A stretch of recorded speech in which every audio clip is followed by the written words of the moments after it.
Um, Hello, football fans. Yes, it's me, Chapman, your humble host, and I am back. And it's week two of the NFL season. And I'd like to say that football officially landed this week. With me, as always, is my co host, Tom. And we don't have Ali this week. He might join later, but sitting in is the man, the myth, the legend, super producer Fletch. Gentlemen, how are we? um, I've had possibly the best weekend possible in sports. Um, Michigan win by a billion. Kennesaw State got a win. Loving that one. City beat United in the derby. Detroit Lions beat the Bears in a divisional game, In the and derby. in a technical derby, and a couple of wins on fantasy game day. So like, literally, I just best victory Monday ever. That's amazing. How old do you think I was when I found out that the word dart that you were saying derby instead of derby, and that it's not a derby, it's a derby. I'm How gonna old do you? guess you were the Wait, 20. no. How many years had I lived here when I realized what Oh, that was okay. what the word I'm was? gonna say 11 years. Well, I've only lived here for 9.5, Okay, so let's. so 6 years then. It was three. Took me 3 years to figure out that the accent worded as derby. Tom, how are we? Yeah, I mean, I could be better, but at the same time, we had some great NFL action yesterday, so that was incredible. Obviously, the Chiefs going to 0-2, wasn't so happy about that, but there's positives to take. So yeah, but overall, great weekend of football. Definitely, as you said, felt like this is where football came alive. So yeah, love to see it. And we are going to talk about that game coming up here in a second. I'm really happy, Fletch, because it's one of the rare instances where Georgia played a big primetime game against a ranked Tennessee team, which was a freaking awesome game. And then Atlanta Falcons. Usually, if Georgia wins a big one, that means the Falcons are going to lose. And the Falcons played a huge game on Sunday night, and they won. And we will obviously talk about that game in a minute. So it's a rare instance where I have my two teams both playing in prime time, and usually the Falcons will be the letdown team, and they didn't disappoint. But as we always do, let's break this huddle and get some news in. Um, if he, I'm just going to say it. I think he might be my what, or at least at one point was my favorite non Falcons player in the league. But we found out today that Joe Burrow is not going to be coming back for at least 3 months. Third degree turf toe. Uh, Looked really bad. I was watching the game when it happened. At first I thought it was, somebody was remarking that, he's probably just going to go get taped up and come back in, but then he never returned, and it was the Chase Browning show. Um, Really disappointing. This is another season where Joe Burrow has been taken out by injury. What are we thinking about this, guys?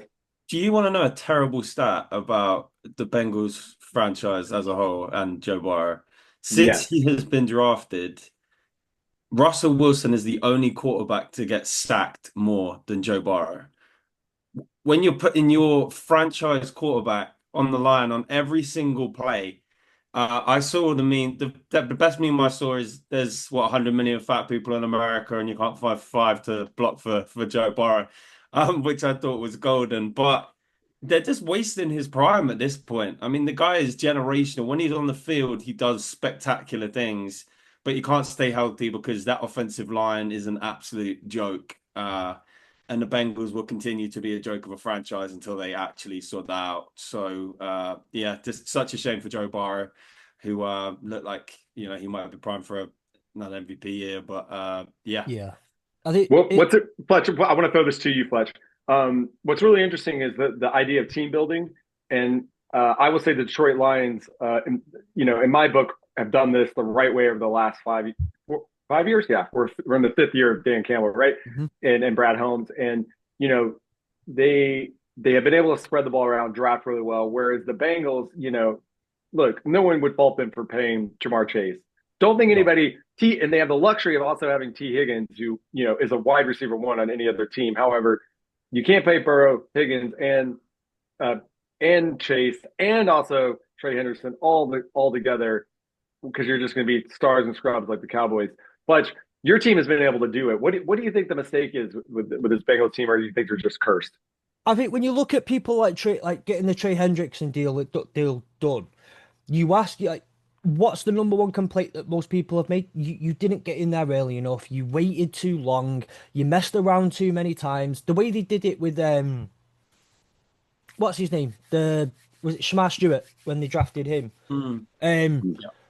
just what they were doing over contract negotiations was ridiculous. I think one of the ways that the Lions have done really well in it has been they got Amon-Ra St. Brown done early. And his deal was done in the April of that off season, and then other deals come through, and other deals come through, and other deals come through.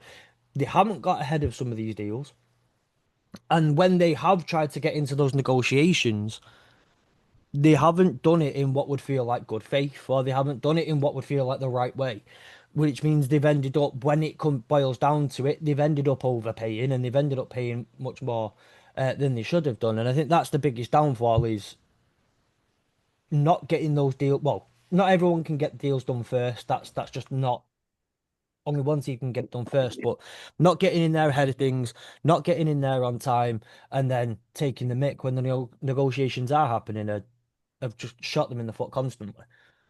Well, and we all know, I mean, if you don't know that, the Browns owner, Mike Brown is the son of the founder of the team. And this is one of the legacy, and, NFL franchises. It's, they weren't billionaires. They're not, their whole family is basically owning this team and putting up the money that you have to put up because you have to put in escrow. I believe 50, is it 50 or all the contract into a pot. So you have to have that cash on hand to basically back the deal with the player, and that's all owners have to do that. So the richer owners are able to do these deals in a way, and the Bengals are notoriously very cheap because the money that's made at the end of the year, all the money that's made by the Bengals at the end of the year goes into the pocket of the family, whereas other owners, this is more of a play toy, you know.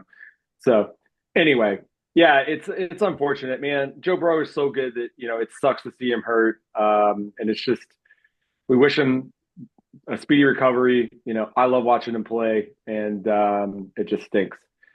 Other quarterback news: it looks like JJ McCarthy got beat up last night by checks note the Atlanta Falcons defense. What? No, and I'm not going to make in light of obviously any injury for any player, but so he will not be playing week 3. Do we have a reason why, or like what happened? Because I didn't Uh, even know that till you Ankle guys told me. injury is what Adam Ankle Schefter injury. reported. Yeah, yeah. So it looks like Carson Wentz is going to start that game, and oddly enough, the Vikings are playing against the Bengals, correct? Next week, so it'll be Bengals Vikings, Carson Wentz versus Chase Browning. Sure, the what is that? Probably a CBS game, maybe a Fox game. Sure, they're super excited about that.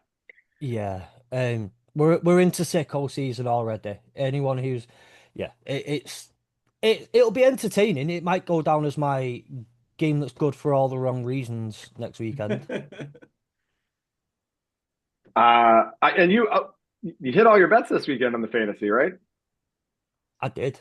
Oh, I've made a few Great British pounds this weekend via Fantasy Game Day. Been very impressed. ooh, our Um, official sponsor, Fantasy our Game official Day. sponsor. Ding. So I don't know about you guys, but I like playing a bit of fantasy football to liven up my Sundays. I also like to have a little flutter on a couple of props throughout the day to liven up my Sundays. I don't know if you guys like to do any of those things as well. But if you're wondering how you could do both of them at the same time, well, you've got NFL Daily Fantasy for that. Put a couple of quid down, set a fantasy lineup, and then you're competing against other people and maybe walk away with a little pocket of cash. And if that sounds like your thing, then we have a partnership up with Fantasy Game Day, and if you go to them, sign up, get your account, and at the bottom, if you put in the promo code HRDLE, that is hurdle without the U. Because there's no hurdle line without you. I love it so much. We didn't even practice that, Tom. That was just off the dome for Tom. Um, we You put that in. Once you deposit and play, they'll give you £7.50 in free plays, which just because they're just so generous and nice. And they want to see you doing well. So Yeah, if you do that, then you could be in a chance with competing against. Listen, I'm money bags now. I've come first and second this weekend, so you're gonna have to compete against me. So good luck to you. But yeah, you could win a few quid out of it. 18 plus only. Gamble responsibly, obviously. There you go. Well done, Fletch. Just to top out the news, it also looks like Jane Daniels could be out for week 3 with a sprained knee. And as somebody has him on fantasy, that is not exciting for me.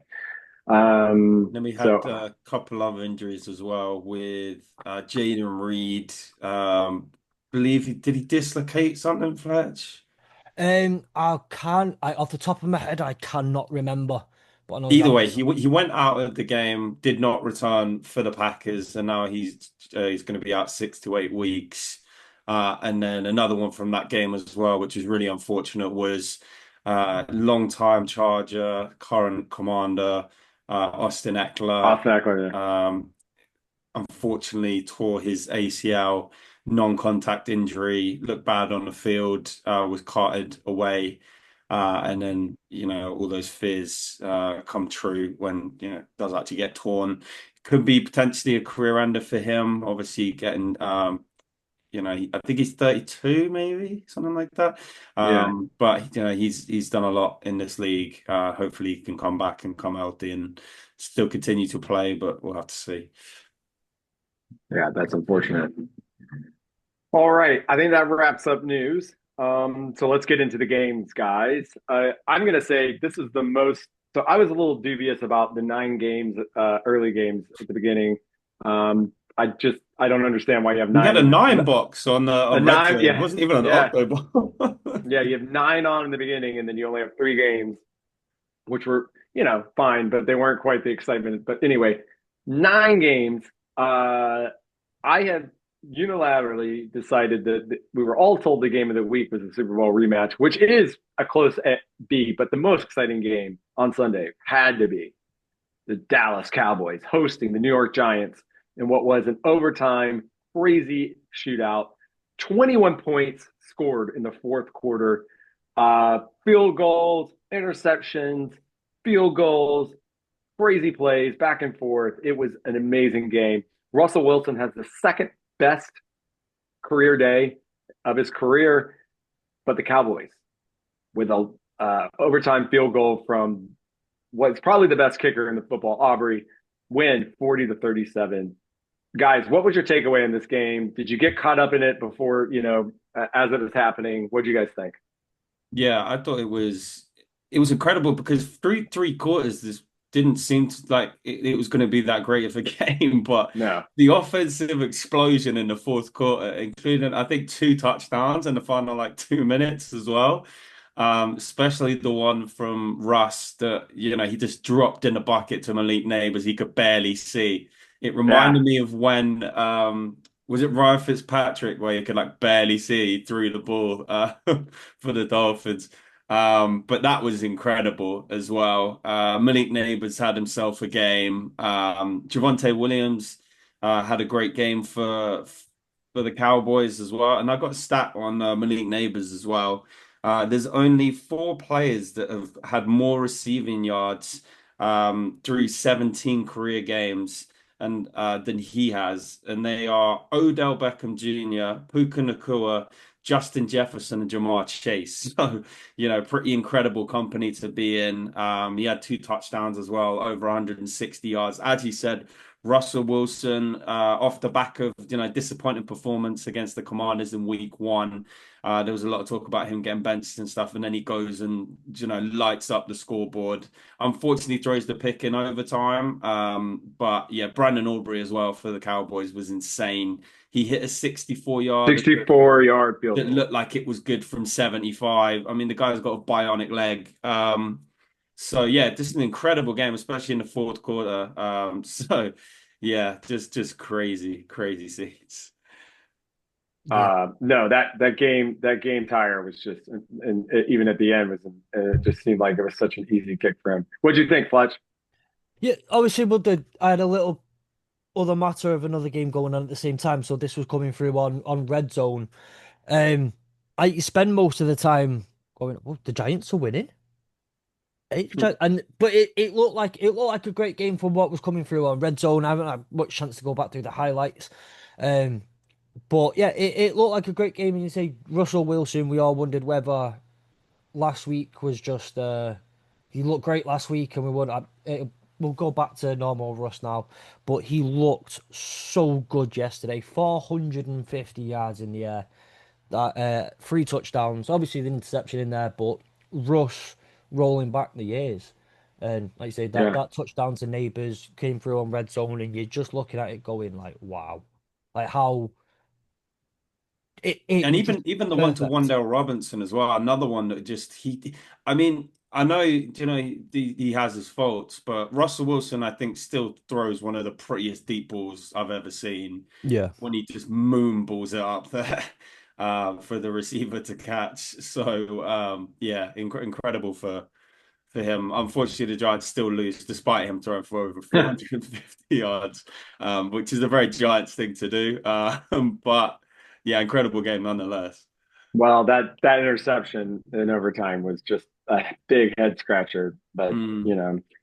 like I said, the Giants are not bad. They're going to be frisky. I know they have a really tough schedule this year, but I think we're not going to see Jackson Dart at least for another few weeks. I don't think, unless the wheels just come off on Russell Wilson. Though he did play. I think Jackson Dart got in the game for a couple series, if I'm Yeah, not that was mistaken. interesting. They brought him in for like a couple of plays here and there, but like it wasn't because he was replacing Russell Wilson. It was just some like wrinkle that Trick plays. Brian Yeah, yeah. Dable. He called a great game as well. Brian Dable, like a really really good, like one of the best games that he's called in recent memory. And then the Cowboys found a way to win. So yeah, fair play to them for an Yeah. incredible game. There Yeah. were there's a record, a couple of records in this game, but the main one I think is there were six lead changes in the fourth quarter and overtime. Right. Six, which is like tied most in NFL history for that, which just goes to show, like you say, that fourth quarter just seemed to explode into score after score after score after score and just pure chaos, really. Yeah. It was awesome. I once I shifted my focus in the fourth quarter from the Lions Bears game to this game, and I really enjoyed myself and just had red zone on the bottom. So um, I did not have my three screen set up this Sunday, guys. The iPad was not charged, not ready to go, so we only had the big screen and the I usually we have as many screens as we can when I'm home. So I'll take a picture to share with the group because I know everyone's Yeah. very excited about that. All right, let's move on I to what genuinely do was. love seeing people setups, by the way. I love it. Uh, we had Bunny wearing her little Falcons bandana for the first time. It was very cute. Lovely. Which I will get a picture of that. We are moving on to what was the game of the week. And I'm just going to ask you, gentlemen, really quick, so you can see Bunny. Sorry, Very cute. Love yeah, it. she's cute. Been a terror today, by the way. Um, I don't like Super Bowl rematches so early in the season. I don't know why. That's just there's no. I would have rather this game been like at least Week 8 weeks in that. 11. Yeah, just somewhere like in that, like feels like it should have been in like late October. These teams would have had a little bit more figured out. We're further away from February, but whatever. Week two, it's a rematch. Super Bowl 59. Was that Yeah, the that's right. 59? Chiefs. The last game was very high scoring, obviously on the Eagles side. Obviously the Chiefs, did get some garbage time points last in the Super Bowl. This was way different. This was a more defensive minded game. The Eagles, though, do come out on top, which honestly, I don't know. Like, I never really felt like the Chiefs ever really had the game, but it didn't feel like the Eagles did either up until maybe that fourth quarter. But anyway, the Eagles win 20-17. Sorry, I was gabbing a little bit to find the score. Tom, obviously this is disappointing for you. First time in Patrick Mahomes' career, in his whole football career, he's ever lost three games in a row. Obviously, including the Super Bowl last year, but let's just say he's 0-2. Um, What was your thoughts? How did you feel about your team? Yeah, I thought they played a lot better defensively than they did last week against the Chargers. I watched that Chargers game and I thought, that defense is just going to be Swiss cheese against the Eagles. But they came out and they came out with a point to prove. That defense played so well. I mean, if you look at the box score like stats of the game, the Eagles had 213 yards of total offense, 101 passing yards. Like the Chiefs defense limited that team so much. I mean, even Saquon Barkley had 22 carries for 88 yards and a touchdown. Like, but Saquon Barkley, that's like, quite good numbers to hold him to be fair. So I think the Chiefs defense played really well in this game. I just don't think the Chiefs offense could help them out really. And even when they got in positions to do so, penalties killed them, or the fact just couldn't get any pressure with rushing four. They had to blitz to try and get to Jalen Hurts. And the one lapse from the Chiefs that really cost them defensively was when it was 3rd and 10, I believe. Jalen Hurts drops back. He throws up a duck that, Devontae Smith comes down with Trent McDuffie on him. And Hmm. then that gave them, first and goal. And then, they get the tush push, which I hate that play so much. But that kind of seals things a bit. But it's not like the Chiefs didn't have chances to win this game. 10-10, they have their best drive of the day. I believe it's like 13, 14 plays, got all the way down the field. Mahomes throws more or less the perfect pass to Travis Kelce, who inexplicably bobbles it. Goes into the hands of Eagles defender. I can't remember what his name is. He's a rookie. Fletch, Um, you get me his name? What? Someone Makuba. Makuba, Andrew Makuba, right? And he picks it up. And one thing on that play is, Kelsey's got to make that catch. And if he makes that catch, it's a different game. It's 17-10, or yeah. 16-10, pending the, PAT. But that shifted the momentum in the game, it felt like. But shout out to Josh Simmons on that play. A left tackle running 18 miles an hour Dude, that dude to flew. I take was watching it. It was I amazing. was like, that is brilliant. And he had a really, really good game as well. Yeah. But yeah, it was just a game where, Mahomes had to do everything again. There was no running game. It was all Mahomes, 8 carries for 77 yards on the ground, a touchdown. Obviously, I thought the game was kind of over when there was, a 10-point deficit coming towards the end of the game. Then he misses a wide open Tyquan Thornton, which is just a bad overthrow from Mahomes, but makes up for it with a great deep ball to Tyquan Thornton to make it 20-17. And then the Eagles, with some of the decisions they got in this game, which insane with the tush push and everything, because the offsides, and there was a lot of stuff happening in this game. But as you said, it was a defensive battle, and the Eagles managed to grind it out. And that is a testament to the Eagles. As much as Jalen Hurts, only threw for just over 101 yards. His team still managed to win the game. So fair play to the Eagles for that. Um, Obviously, the Chiefs really need to get their wide receivers back. Really need to get Xavier Word back and get Rashee Rice back, because 0-2 can quickly turn into 0-3, and then even with Patrick Mahomes, that's tough to overcome. So hopefully they can come out next week and play much better against the Giants. But the Chiefs defense was not the reason they lost this game. It was No. the offense, and specifically, I'm calling out Travis Kelce, because you got to make that catch. You make a catch, an even better catch, basically off the turf on 4th down to pick up a first down, and then you can't make the catch, and it's just crazy. Tom, thank you for Woo. that. I mean, that was an incredibly in-depth look at that game. And when we get to the Falcons game, I'm gonna be like, the guy who ran the ball was good. That's like all I'm gonna have. But no, and seriously, like thank you. And honestly, it was a really good game, like because these are two great teams. But to your point, it really does feel like the Chiefs are really asking Patrick Mahomes to do everything, and he just no football player can. Tom Brady couldn't. He can't. Like Montana couldn't. Like you've got to have. And it just you got to have other people on that offense.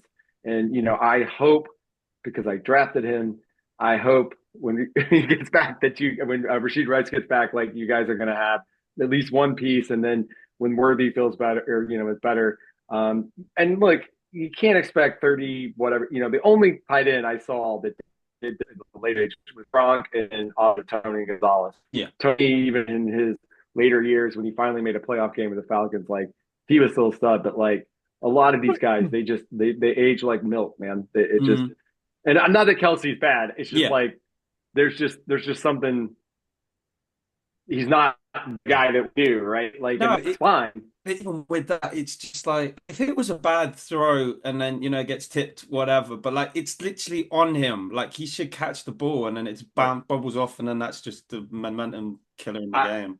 I I don't begrudge him anything in his life. I think it's amazing how like he's a guy who spreads a lot of positivity. But what happens is he's somebody who is intensely focused on football, and Mm, you don't make those plays. And I'm not blaming the other parts of his life, yeah. but that's just the nature of getting older, man. Like you have family, you have other things that come in your 100%. life, And which is why, just one last thing on yeah, this game as well. I've got to call sure. out Andy Reid as well because some of the play call Whoa, in this game was atrocious. There was a 4th and 1 where, we hadn't been running the ball well, hands it off to Kareem Hunt in your own territory. Then the Eagles get the ball back and they get, a guaranteed 3 points basically.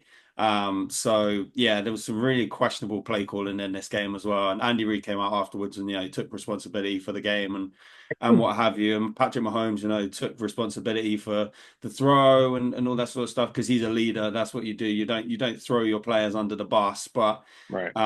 yeah, Andy Reid, not a great game from him either. But yeah, I'll leave it at that. So who do you guys have coming up next? Your next two games? So we got Giants in prime. So yeah, Sunday Night Football next week, Giants. And then we play the Ravens at home. So fun times. I say Well, we'll see. the how are you, I know obviously well I want you to do a little bit of a review. How are you feeling going into that Giants game? Because a couple of weeks ago, if we'd have said you've got the Giants in you'd be 0-2, you've got the Giants in Mm, week 3, you'd be thinking, right, well then let's go. The Giants we'll kill them and get onto it. But mm. that offense isn't looking too bad and they're moving the ball nicely. Obviously your defense is your strong point at the moment. How are you feeling going into that one at the weekend? Uh, I mean, to say I'm confident would be a lie, but at the same time, I did see that, that Giants defense give up 40 points as Yeah. well to the Cowboys. So they are susceptible. With the pass rush as well, they were really good in the first half and then weren't so good in the second half. So I think the Chiefs can win that game. They need to win that game. I mean, it's desperation. So if they don't win that game, it's a very, very tough hill to climb. So I expect them to win the game. Whether it will be, it will be a close game because there's just too many good teams in this league for to be, especially the Giants this year. Especially this game. No one expected them to do what they did. But they're gonna turn up as well, and they're not going to be 0-3 as well. So it's just going to be a desperation game, and Yeah. hopefully the Chiefs can pull it out. Yeah. Yep. All right. Well, let's move on and let's go. We're to Detroit, I'm down to go to where Detroit. where the Lions handily defeated their arch rivals, the Chicago Bludgeon the Bears. Bears. Yeah, after putting up what 6 points previous last week against the Packers, the Lions that we know that we have loved for the last couple of years, they are back. They don't need no Ben Johnson. They know what's up.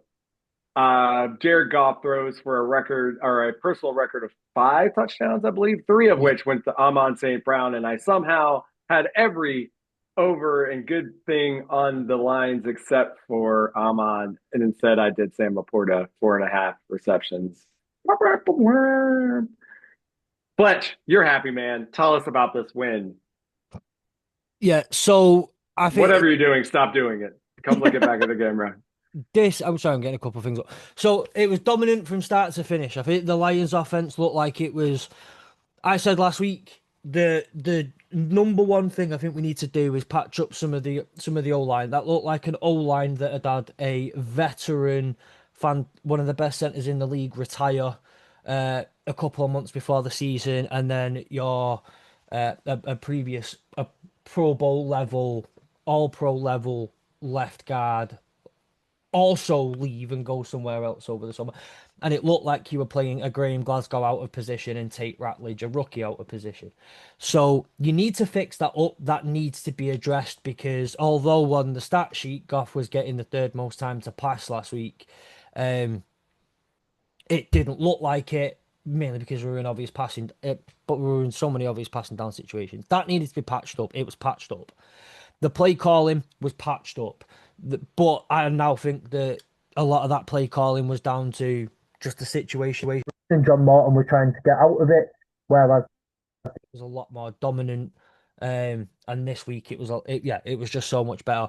The run game got going and got going early. Jahmyr Gibbs was getting yards in.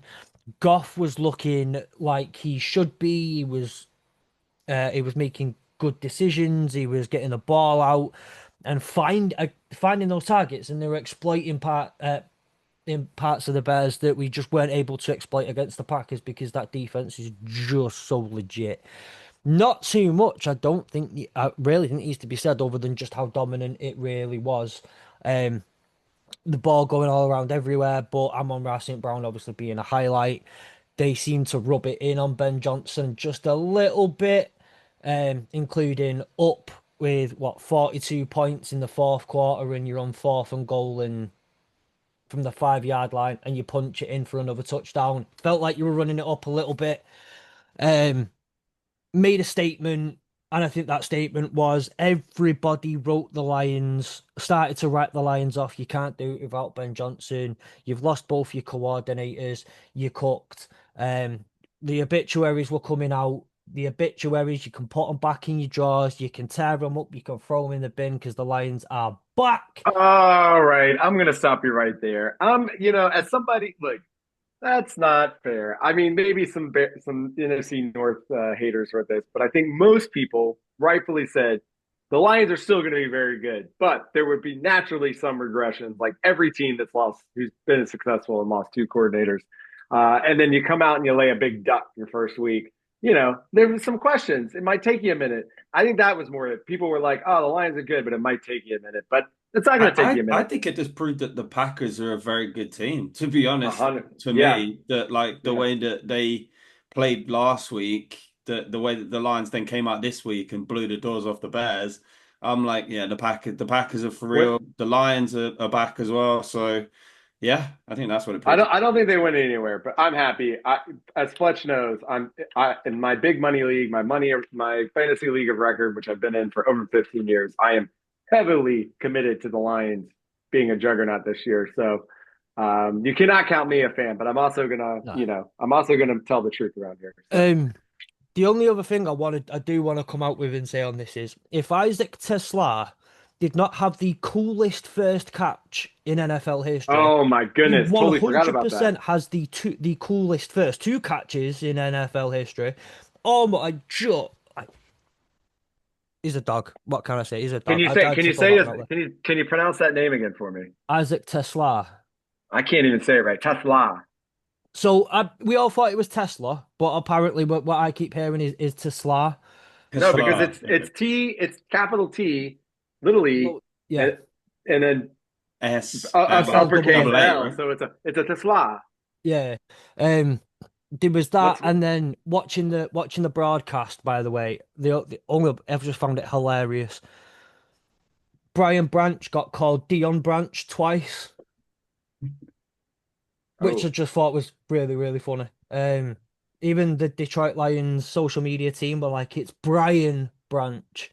Um, it was something Do you funny, know but what I found really funny in this game, Fletch? That kind of again just took the piss out of Ben Johnson was one of the touchdown celebrations. The defense Stumblebum, goes and does the play, the stumble Stumblebum. play that oh they yeah. literally, you know, uh did last year under Ben That Johnson, was quality, but which was hilarious. So, the best seller goes mm. to Jared Goff trying his damn hardest to do a forward field leap and failing miserably. I forget, man. I got to start writing notes down for this. That was hilarious, and he like fell in. Yeah. He was like, ah. Um, And there was yeah. only there Jared was only Goff might one be the positive for the goofiest Bears, athlete wasn't I've there? ever Really, seen in my life.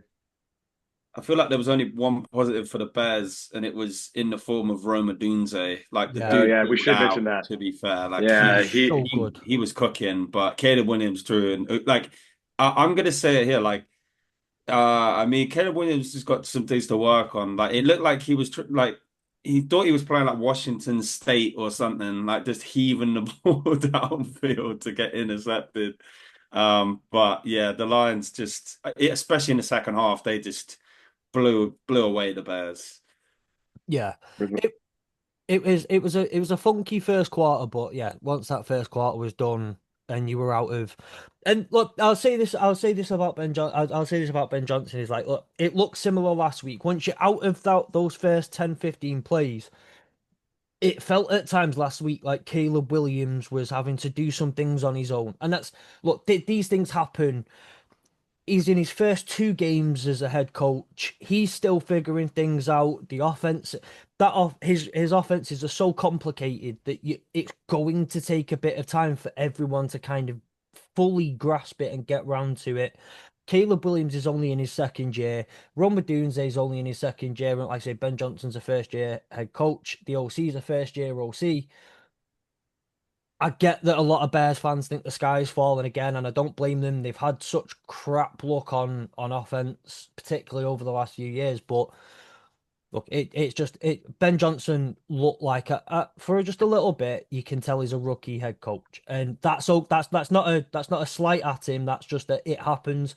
We look like it under Dan Campbell. Every head coach has that little bit of a growth period throughout that first season. So I like what Caleb Williams was doing. I like Caleb Williams anyway. They'll be fine. Um, just because, like I said, there were some things that they were doing. They just caught the Lions in a bad mood.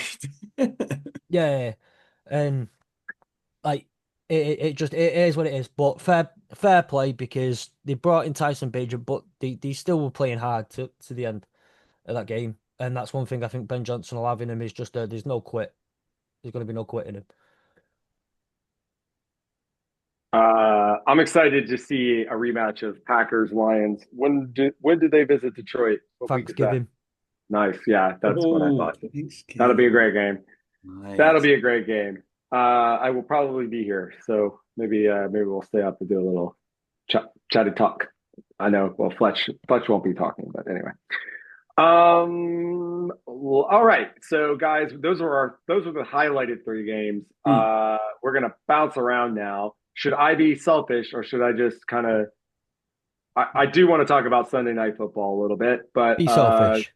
be selfish. All right.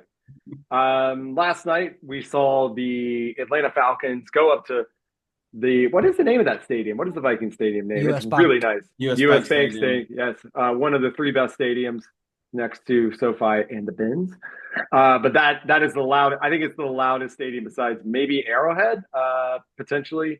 Anyway, the Falcons go up to face the hero NFC Player of the Week last week, JJ McCarthy. What the situation with this milk is just very distracting. The Fletch has going on consistently. There's just, ladies and gentlemen, there's iced coffee, there's milk being had. I don't know what's going on. I'm on the Anyway, beard, so I'm having a Guinness. Mm, I'm just on iced coffee. Yeah. yeah. Um, guys, I'm just gonna tell you this. I'm trying not to get too excited or too low or too high for this team this year, but all I can say is Bijan Robinson last night proved that outside of Saquon Barkley and perhaps Derrick Henry, he is and I would also give my cap to Jahmyr Gibbs too, but there's just like Bijan won this game basically by himself, at least on the offensive perspective. No one else was doing much outside of Kyle Pitts, who did get a couple of crucial first downs for us. But it was daggum Bijan Robinson rushing for on 22 carries, 143 yards. and he had a couple of I can't remember what else he did, but he caught a few balls. Then come third and quarter to close the game out, you have Tyler Algier coming in and just like who's a totally different kind of runner and just bulldozing and closing the Yep. game out. He eventually got the only touchdown on the Falcons side of the game, basically to end this game. It was a 22-6 victory for the Falcons. But really, the story is that the Falcons defense came up to show the play, and the Falcons defense, the stars of the show, James Pierce Jr. had a sack, Jalen Walker had a sack, Floyd had a sack. Some of our second year players had sacks, including Brandon Dorlus. Our fourth and fifth round, or sorry, our third and our fourth round picks both almost had picks. Bowman and Xavier Watts. Watts having one that probably would have closed the game out, except for I think it was overruled. The story of the night was really the defense, man. And I don't know if I can expect this every week, but the Falcons got a lot of criticism for obviously basically just trading a first round pick to get James Pierce Jr. after taking Jalen Walker 15. And he seems to be the guy. He had the four pressures last week. He had more pressures this week than any other rookie, and a sack. I'm not going to walk you through like Tom does, but Raheem Morris. The other thing I would say about this game is it was one of the more impressive games I've seen Raheem Morris call. He made the right decisions, including benching Younghoe Koo right before the game and bringing in Parker Romo, who was 4 for 4 in field goals and basically was also the reason why we won this game. But I do think Jeff Ulbrich and Raheem are really putting together something with this defense. They are young, they are fast. They're still going to make a lot of mistakes. There were still a lot of 3rd and 19s that we gave up, but we got JJ McCarthy on the ground. And in fact, I guess we got him so much that he's not going to be playing next week.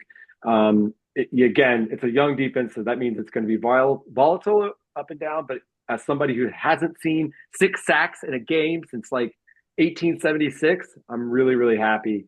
And the last thing I'll say is, Penix was both JJ McCarthy and Penix. I mean, JJ had a really hard day. Penix was okay. Penix took some sacks he did not need to take either. Pretty up and down. Looked like basically this is his rookie season anyway, and that he looked like a rookie in a lot of ways, but he still hit some plays that he needed to keep the ball rolling. I'm really happy we're 1-1 and not 0-2 this week, and we helped out Fletcher's team by beating an NFC North foe. So. Yeah, it was, again, some good positives. So, Chapman, Yeah. I got a question for you. How does it yeah. feel to actually have a pass rush for the first time since 2018? Honestly, like, again, I want to temper my excitement, but like, I honestly, James Pierce Jr. was a top 5 pick if he had come out the year before. He had a crappy year, at Clemson, or not Clemson, at Florida State. Florida State? Holy crap, where did he play? I'm embarrassed right now, guys. Anyway, doesn't matter right now. And I think a lot of people question that, but honestly, like I think Jalen Walker and him together look great. I think some of the players that didn't play last year that we drafted also are looking really good, and I'm very, very excited about the secondary. Even though AJ Terrell did get hurt in the game and did not come back, which was worrying, but the safeties are playing really great, and Jesse Bates, obviously. I was going to say Xavier Watts. From what I saw, he looks like a really really good player. To be fair, and he's was he a 3rd, 4th round pick? He's So the fourth. Bowman's our 3rd round, and he's and our then fourth. he's the So I fourth mean, round. Yeah, he's fourth yeah, round pick. So the fact that those guys, making that instant impact is really positive to see for sure. yeah. Um, Uh, despite so it, despite the fact that she has no idea who James Pierce Jr. is, Mrs. Fletch will be obviously very upset with me if I don't remind you that he went to the Tennessee Volunteers. that's Ah, right. Why did I see. not know that? I can't believe I knew. I was like, it's a Southern school. I just could not remember. Yeah. Anyway, so it's an exciting game. So, all right. I want to go Can I? to what? Can I? Oh, yes. Sorry, they're just. I stayed up. I watched all of this game. Um, this was one of the games I had my fantasy game day on, and I thought. Obviously, it was a premonition, not because Tyler Algier was the cheapest option available while I got a couple of other players in. Um, I obviously had a premonition that Tyler Algier would do well. It's Tyler Algier that pushed me up and got me first place overall and all those yards. So thank you, Tyler Algier. Um, But what I was saying, like, I all I heard was complaints all night, and I thought I didn't think it was because it was boring and a bad game and all that sort of stuff. And what gets me the most is like it wasn't a bad game. It was a fantastic defensive game.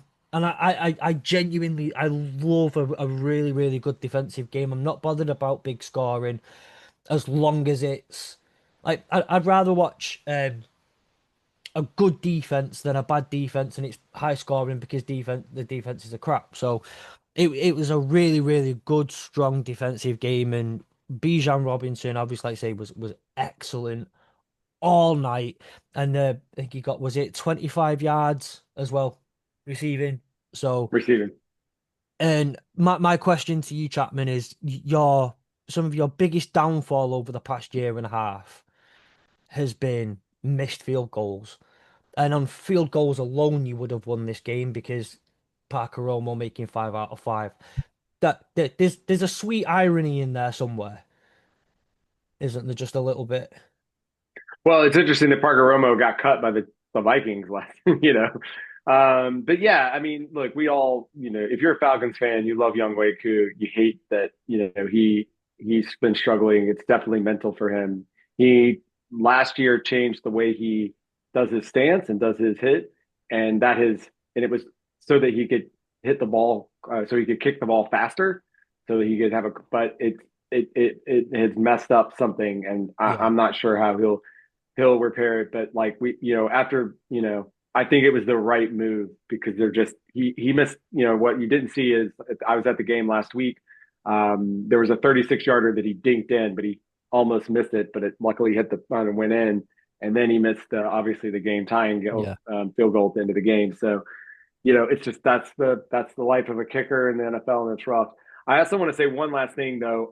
The Falcons special teams yesterday also were really impressive. Pinion is a great punter, and then also just the returns were really good too on the opposite side. And we have weirdly enough one of the strengths of the Falcons over at least the last since Arthur Blank said the team, we've always had really good special teams, strong special teams. It's one of the few signatures of the show of the thing. And luckily, it seems like they have not been as strong since Dan Quinn left, and I think it's really Yeah. good to see those coming Um, back. um, One thing before, just the very, very last thing, before the game started, Scott Hansen tweeted out that on Red Zone yesterday, there were over 75 touchdowns. Well, there were 75 touchdowns in the early and the middle windows last night. Yeah. And up until just shy of 3 minutes to go in this game, there were still 75 touchdowns in on the Sunday. So finally, with Tyler Algier, we could actually bump that number up. So it was a really exciting game of offensive day of offensive football all afternoon, and then we got a really good defensive game in the evening. Yeah. I think you're right. I mean, I know I'm a little biased here, but I thought it was really fun. I mean, both defenses made some great plays. All right. Enough on that game. Let's go to there were two. Well, one wasn't an upset, but one game was in hand and got lost, and the other one was an upset. So I'm going to go with the first game, which we talked about earlier, which was the Jags losing to the Cincinnati Bengals and a backup quarterback and Chase Browning. I want to come. We've talked a little bit about the Bengals already. We kind of know what they are, but we haven't really touched on the Jags much. We usually don't. But man, They this was threw a away this bad. game. They threw away this game. I think there's all sorts of questions about the relationship between Trevor Lawrence and their new head coach, who came from Tampa Bay, Liam Cohen. Liam Cohen, yeah. Yeah, it took me a second. They're yelling at each other. Liam Cohen goes for a very aggressive fourth down touchdown instead of going up kicking the field goal at the end, which does not go through. It's a terrible play.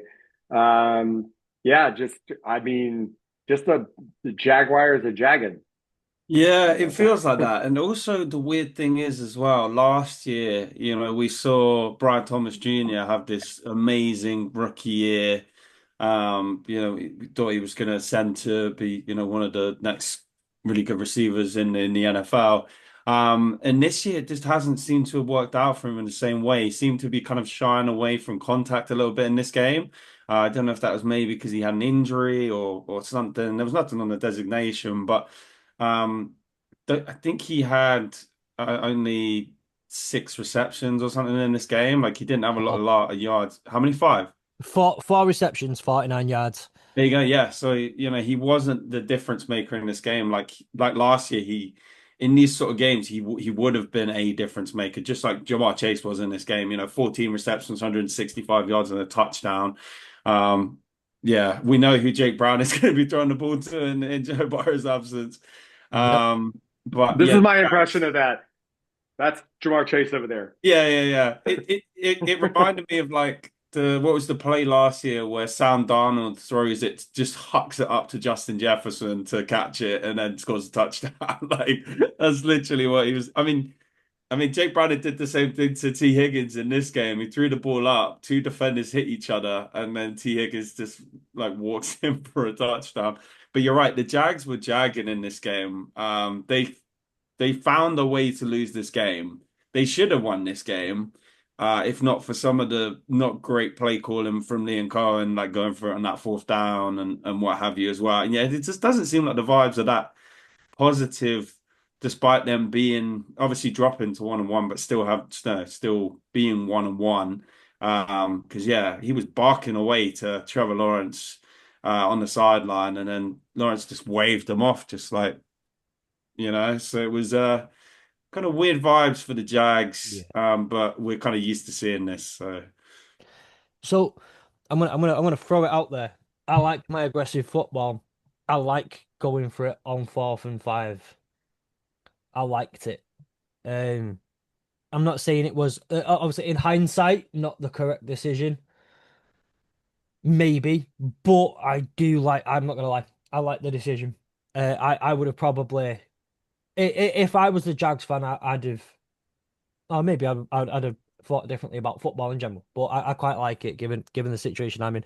Um, One thing though with Brian Thomas, yes, he only got 4 receptions, but he was targeted 12 times. mm, So it's not like I say, it's not like he wasn't a factor. It's not like Trevor Lawrence was. He saw 12 targets. The next most on the Jags was Brown with 7. Um, Trevor Lawrence threw two bad picks as well, to be yeah, fair, in this game. He did throw 3 touchdowns as well. But that's kind of the Trevor Lawrence experience, isn't it? Like he'll throw a beautiful pass and then throw a terrible interception. So yeah. yeah. I They found just it. built. Sorry, go on. No, you go ahead, Fletch. You found what? I was gonna say like I noticed that they also had Travis Hunter playing a bit more defense this week. Mm. Um, which I believe was the plan anyway going into it. I did we mentioned on the review on the preview show, Oh, sorry, that Cohen had said that they were gonna look try they're gonna need him on defense. The Bengals are too good on offense. So I'm going to be horrible here. There was a play that I was watching at some point where were they on offense or defense? The Jags. Do you remember? I can't Uh, remember are you on about the play where Travis Hunter got like, yeah, yeah, yeah. where he. So They were on I think defense, I think.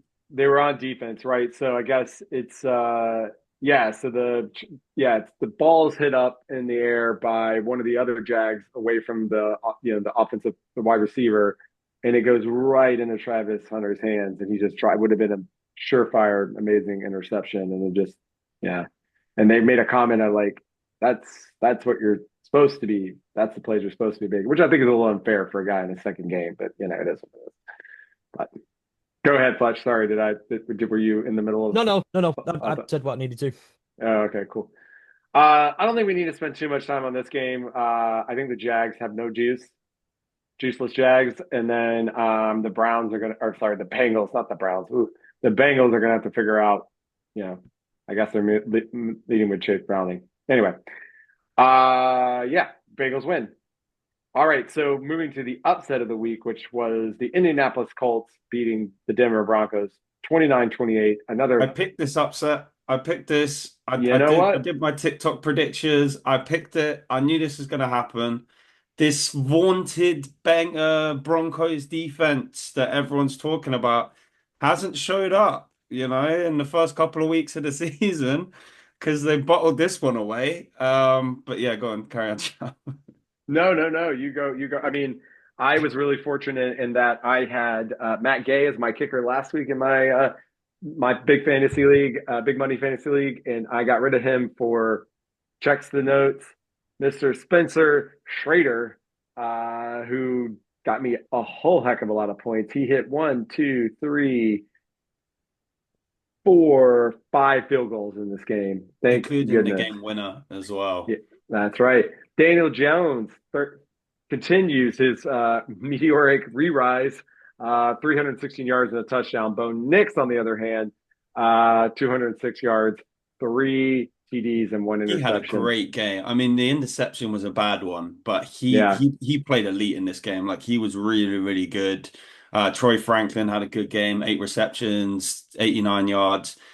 Jonathan Taylor outside of um outside of Bijan Robinson might be the best running back in the NFL right now because of the way that the Colts are playing. I mean, 25 carries, 165 yards, 215 total yards because he had 50 receiving yards as well.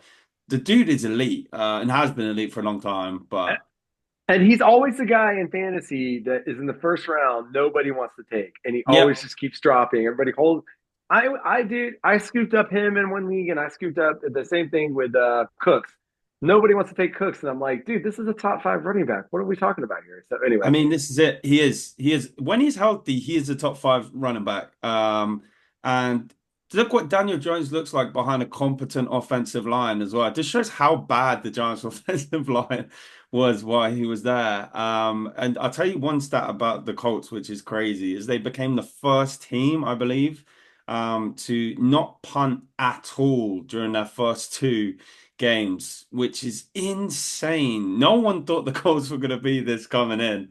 But dude, they are putting the league on notice. there's somebody in Indianapolis who put like $100 on them to make the playoffs or something. That right now. But let's remember last year the Saints. Remember they scored like 80 something points in the first two games, like the most True. anyone or like and so Yeah. but Obviously, but everything could unravel, but just the way that they're playing with, good defense, him. running the ball Yeah. and And Cam Bynum had an interception, and I love when Cam Bynum gets an interception because his celebrations are elite. They were elite when he was in Minnesota. They continue to be elite now that he's with the Colts as well. But yeah, the Broncos should have won this game really, but the Colts came back into it, and fair play to them for stealing it at the end with that game-winning field goal, which there was some controversy on as well because they missed the kick initially, but then there was a flag for I can't remember what it exactly was for, but it was against the Broncos anyway, meaning they could retake the kick further up the field, another 15 yards up the field, made it a lot easier for Spencer Schrader to hit it, which he does to, bring the Colts to 2-0. And if the Buccaneers do them a favor tonight, then they've got a one game lead in the division, which no one thought coming out of the gate. So fair play to the Colts. Very, very impressed with them right now. awesome. Fletch, did you happen to see the Miami Dolphins New England Patriots game? I happened to see some of it coming through again on Red Zone. Um, it looked like I expected this to be a low scorer. I expected it to be what I expect. What I expected the Patriots to come away with a win, but I don't know. I just expected it to be this really low scoring, boring game. This was, in fact, my good game for all the wrong reasons, and it turned out to be a genuinely good game for the wrong reasons. Um, the only kind of I'm just looking at the Butte. Yep. I wanted things from Butte. He got the touchdown, but Great touchdown from throw from Drake May. He had a really good game as well. yeah. But I don't know that. I don't know if you can walk away from this as the Dolphins thinking, we put up 27. Yeah, we put let up 33, but we put up 27. Or whether you walk away going, we're 0-2. We've just lost to the Patriots. This and that because they're not in a good place at the moment. They're just not. It's a The bad best place to part of be. this game, though, was by far the two run backs in the game that were back back to to back. back as well, which is insane because not only do you get Parker Washington, I believe it was, for the Miami Dolphins, run it back for a touchdown. They have all this celebration. Oh my God, we just got it. And then Antonio Gibson runs it 90 yards for a touchdown on the ensuing play. So that was insane. And then yeah, the Dolphins were just terrible at the end of this game. They had a turnover on downs, I believe. Tua Tua threw that bad. hit a Yeah. wide open Tyreek Hill as well that would have put them in a good position as well. And they just salted away the game. So but yeah, crazy. That was a crazy set. I remember I was watching it on Red Zone, like, how is that just happened back to back? Crazy. Ramondre Stevenson, well, he had an okay game on the ground, 50 odd yards, but it was in the receiving game that he was really good in the receiving game. With the massive, what was it? It was more than 50 yards. I'm not quite sure He exactly had how many it was. 88 yards. I know, but I'm talking that there was a specific play where he hit a plus Oh, 50 yarder, um, with a couple of explosive plays, and obviously Tyreek Hill had one explosive play, but again, it wasn't particularly a game. It was a bit like not to the same quality, but it was a bit like the Eagles Chiefs game in the fact that like it was just not there was no real explosive plays outside of a couple of plays. It was just a lot of it was like Please just don't compare us to that game, I bet. just in the sense of like say it was the Chiefs Eagles because it was two very very good defenses Hmm. eliminating explosive plays either side of the ball, whereas this one it was two offenses that couldn't have an explosive play if I don't know if you let stick a dynamite in the huddle beforehand, it's still neither of them could be explosive. well, I'm conscious of time, so I'm going to start doing our little roulette where we bounce around a little bit. Another big matchup, which was obviously an interdivisional close, which was the Jets Bills game. The Bills win 30-10 against the Jets. It felt like it was a game at the beginning, It even was very though, quickly not a game. And yeah, then it was very, Josh Allen, he didn't even throw or pass a touchdown, which he yeah. didn't run a touchdown, he didn't pass a touchdown. They just dominate. I mean, I don't know if you James guys saw Cook. that touchdown from James Cook where he just cuts inside two different players and then just runs to the house. Incredible play. Awesome. They tried to Justin Field. so I said they tried Josh Allen walking off with a bloody nose, Mitch Hmm. Trubisky coming in. That was fun. Yeah, it looked like he almost like broke his nose or something. Yeah. That wasn't so It nice. got like pushed up, like it fell Yeah. on his face. Oh, Mm. it got pushed up. Yeah, It it's looked not fun. nasty on the broadcast. That's why you wear your chin strap because it Yeah. keeps your face from smacking yourself in the if you've ever put a football helmet on. And Justin Anyway, Fields went in the concussion protocol, right? Or he's in yeah, he concussion protocol he was now. he was knocked out. Yeah, he was knocked out. Yeah. Tyler Taylor came in. Pretty forgettable day for the Jets. Yeah. Bills just keep rolling. Yeah. I mean, Yeah, not much. Go ahead. see, Fields went 3 of 11 for 27, and all the hype that came out of last week when he looked so good against the Steelers. That was we wondered whether Russell Wilson would come back and do anything for the rest of the year. It was Justin Fields. That's the quarterback in New York. You need to be worried about not coming back because that was horrible yesterday. Yeah, and then speaking of the Steelers, their defense continued to get exposed with a home loss to the Seattle Seahawks as well. Quite a fairly impressive win for Seattle on the road. Kenneth Walker running in, kind of the dagger touchdown. I mean, there's not a lot to say about this game really. I think Aaron Rodgers threw two picks. But yeah, fair play to the Seahawks. But the Steelers, this vaunted Steelers defense has not played like a very good defense the first 2 weeks of the season. It looked like Swiss cheese. Yeah. And booey you for taking my thunder and picking the game next. So all right. Whew, it's getting hot. this is just the this is why we need Ollie. He keeps you in check. I'm just joking, Tom. Honestly, that game sucked. I'm just gonna Yeah. not lie, but also it's very interesting with the game that JJ McCarthy had yesterday in Sam Darnold 2-0. So interesting. Rams Titans You mean 1-1? 1-1. Sorry, they did lose last week. My bad. Still, wait. No, they are 1-1. Sorry. All right, audience. Your host doesn't know everything. Titans Rams. Rams just destroy the Titans 19-33, but Cam Ward, has some moments. That's Oh, he what I had a would say great about touchdown The throw. the That when was it an incredible touchdown throw. So it. escapes, runs out right and off his back foot across his body. That was beautiful. yeah, Absolutely beautiful. that was number one overall pick type of Yeah. play. But they still got blown out by the Yeah. Rams. So. Yeah, that happened. As my friend on the group chat said, "Oh, that's the most college football looking play I've ever seen in the NFL." And I was like, yeah, but the Rams go to 2-0. Titans are 0-2. Stafford looks like he's just fine, and all the Devontae Adams also had a pretty decent day. So 106 and a touch, so that's pretty good. This was a sneaky good game, and my friend who is a major States fan, who I'm on a big chat group with, was just talking all sorts of Spencer Rattler shit until he fumbled the game away at the end.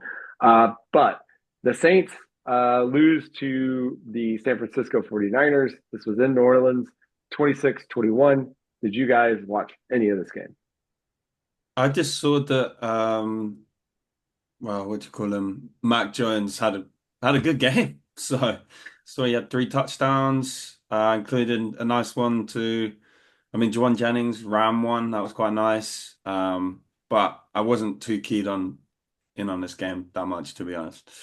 No, John Jensen, great catch as well. I did see that. Was it on your setup, Fletch? it wasn't on my setup. So my set, I was like, I think most people have seen a picture of my setup, but there was another TV over on the other side of the room. That is reserved for that on Saturday was reserved for Georgia Tennessee while Mrs. Fletch watched that game because she's a Vols fan apparently, and then last night was reserved for the Saints Niners. So it was on, but because it was all the way over there, and again other more interesting games and Red Zone were on there. I didn't particularly watch much. Um, all I kept getting throughout the game, which I think is the only comment I can really make, is why are the Saints so bad? Why? Why do they have to be so bad? And to which Mrs. Fletch got the, well, if you'd have managed your fucking cat better, rant. So Mrs. Fletch learnt about cap space last night. So that's the highlight of this game, is Mrs. Fletch got a lecture on cap space. Hopefully, we bleep that out for the kids listening. And the 49ers are Uh, now 2-0. So but it was funny because my friend Jared, who is from New Zealand, who lives in New Zealand, used to live here in London, was like, Spencer Rattler really had a really good game, and I'm like, another game that we don't have to talk much about was that the Arizona Cardinals beat the Oh, Panthers. The only thing I could say about this game, which I wish I had been texting with you guys more, was that I watched Bryce Young get his soul knocked out of his body. I think in the second play of them having the offense, he fumbled the ball for a pick or for a touchdown in the very first play, and then he got hit so hard he threw the ball up the second time he got the ball, the very second play for an interception. I think that might have also gotten taken back. I can't really remember, but uh, yeah. yeah. I was Um, just gonna say one thing about this game, and obviously, I mean, the Cardinals nearly threw this game away, and the Panthers did come back into it. Tech McMillan's a baller, and shout out to what's his name, Calais Campbell, for getting the game-sealing sack as a 39-year-old Arizona Cardinal. So Absolutely. The interception didn't get returned for a touchdown, but there was it was a scoop and score, obviously. Um, it was infuriating, and I've got a couple of really good friends of mine who are Panthers fans, and I can't I we've all, well, I say we've all, I pounded the table a bit for the Panthers over the off season, but the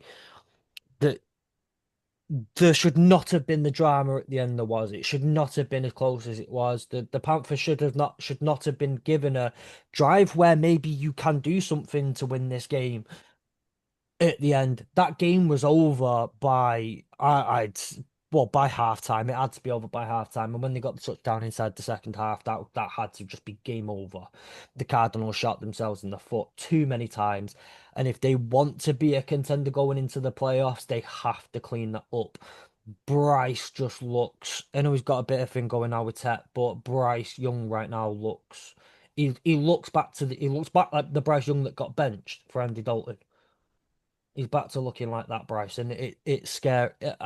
I say scary. It's not scary for me. It's scary for Panthers fans though, because it's not looking good. True. Uh, yeah, I didn't really quite see that they had pulled back in because this was the game that I just was like, yeah, I'm not gonna really care about, just to be really honest with you. So, last game here. Sorry, that's really annoying on the old podcast. Ravens Browns. The Ravens absolutely destroyed the Browns, 41 to Yep. 17. And what was disappointing because the Ravens were celebrating their 30th year of history of being a franchise, which, if we all know, they were stolen from Cleveland back in 1994. Kind of annoying that they did that because it wasn't like a real bright spot for the NFL, and I don't really know why they had to schedule the Browns for that game. For that's standing up for my man Ollie Yeah, the because Ravens, like it was. I mean, the Browns defense kind of kept them in it in the first half, but then yeah, I mean, the Ravens just kind of blew the doors off them in the second half, really, especially passing the ball, running the ball. They managed to keep good Derrick Henry to 2.5 yards a carry, which not many people do.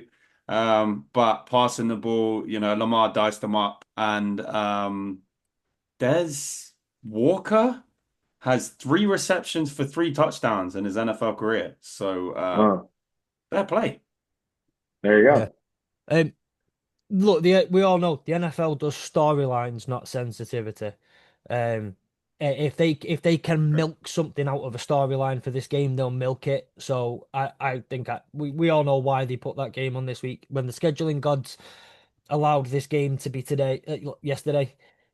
The NFL were like, "Oh, great! There's some money to be made in here from." Well, I don't know if necessarily it's that because I think the Ravens can decide what part of the season they want to celebrate that, and I think that's more what happened. I don't know if it's Oh, yeah. it like and I'll say this, like I'm not one to defend the NFL very often, but like I don't they don't like icky stuff, and I think this is Hmm. just kind of icky, and so I Yeah. think it was really the Ravens deciding to I do think this yeah, I that think the week. Ravens decided to do it Yeah, really. so yeah, Um. so but still a little tasteless in my view. Oh Mm. yeah. Oh yeah. I don't disagree that it's tasteless, but like I say, just I think someone saw an opportunity for money to be made out of this and for a storyline to be added in that adds something in there. Um, the only thing I was looking at this score intently for a little while because we play the Ravens next week and just to I'll be wearing brown trousers on Monday night next week. I'm shitting myself for it. I do not want to face this Ravens team. They are very, very, very good. Yeah, I also think that the Browns just caught them on a bad week. They came off a heartbreaking loss to the Bills, and once they got into gear, they were just dominant in this game. So So there's two more games for this for the week. Two Monday night games, which I'm really glad we're ending this after this season. But it's the Texans Buccaneers, which sounds like actually a really fun game, and then Raiders Chargers. Two games I'd actually really like to watch, but I will not be staying up for either. Who do you gentlemen have? Texans Bucks, Raiders Chargers.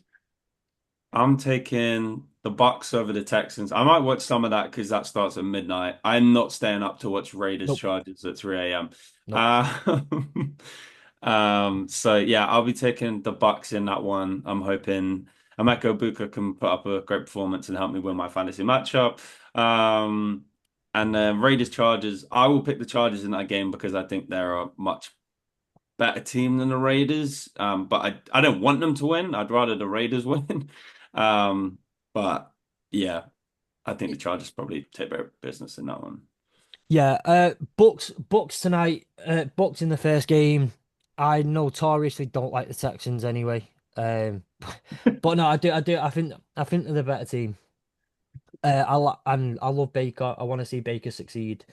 Albeit not too much in the NFC, but I do like seeing Baker succeed. I like seeing the success he's got. And I don't have any faith in that Texans O line anymore. I really, really don't. And as much as I want to dislike CJ Stroud, I don't think it's fair on him to.